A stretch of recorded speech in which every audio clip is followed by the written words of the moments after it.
maqaan koo kan haati koo naa baaste Zayituunaadha. Kan adda bilisummaa Oromoo naa baasan Murattuudha. Jaan Murattuunaan jedhama.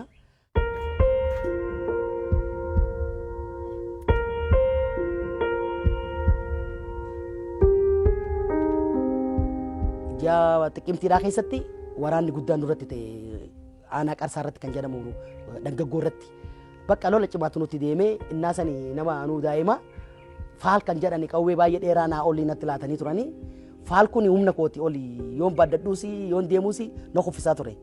Amma innaa kanarraan kan ka'e kilaashii rukutee dhikkadhani kilaashiin kun xaaxaafiidha isii xinnoodha kilaashi saniin hamma bara 84 seenaa irratti isumaan hin lolee sanirraan kan kaase zuu lama hin booji'anne zuurra sanirratti maddamanne.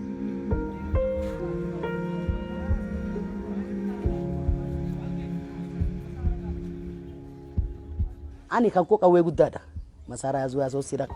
Waa baay'een na qaqqabeera, rukutameera, hidhameera, beeleera, naaffadheera. Baay'ee miidhaa baay'een irra qaqqabe. Kan kootti hin duune. Malee ani namni amma asiin rukutame ila kana keessa na bee. Namni amma kana rukutame hin bahu. Kana ol naaffananii harki koonee dhaadhaa. Baasii beeytaatti bikka jiru qawween bikka jiru beeyta bikkatti waa awwaalame beeyta duuti koo kun amma gadi hin godhatu kan amma xabaasaa qaba kan isaanii inni akkatti naan rukutan jechuudha masaaraadhaan jechuudha.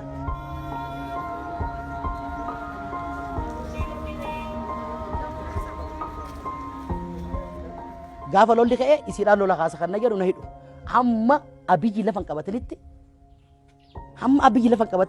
waa baay'ee narra qaqqabaa ture bara 83 kaasee hamma 2010 ani dhugaa waaqayyo sin jedha lafa qabadee sin beekus akka nama nyaata gaarii nyaadhee beekus taasise na ani daa'imummaa dhuma koo kaasee nan beeka itoo nama sadarkaa kanarra ga'ee ofii kootiif of danda'ee nyaachuu hin danda'iin illee jechuudha sadarkaa sanatti anaan illee na naachisaa turte hundumaaf yaaduu bakka ebelumaa miidhama ebelumaa dhaba wal gargaaraa nyaadha waliin hojjedhaa nyaadha jechuu bichaa bakka ani haadhuma kooti akka haadha kootti ilaalaa jechuudhaaf. Laphee korra kan rukutame waan ta'eef bunuma kana gurguradheen jiradha. Daabboo bakka ambashaa kana gurgureetiin guyyaatti birrii 10 birrii 20 yoon irraa harkadhe walumarra kaa'een caammaa isaanii bitaa uffata isaanii bitaa.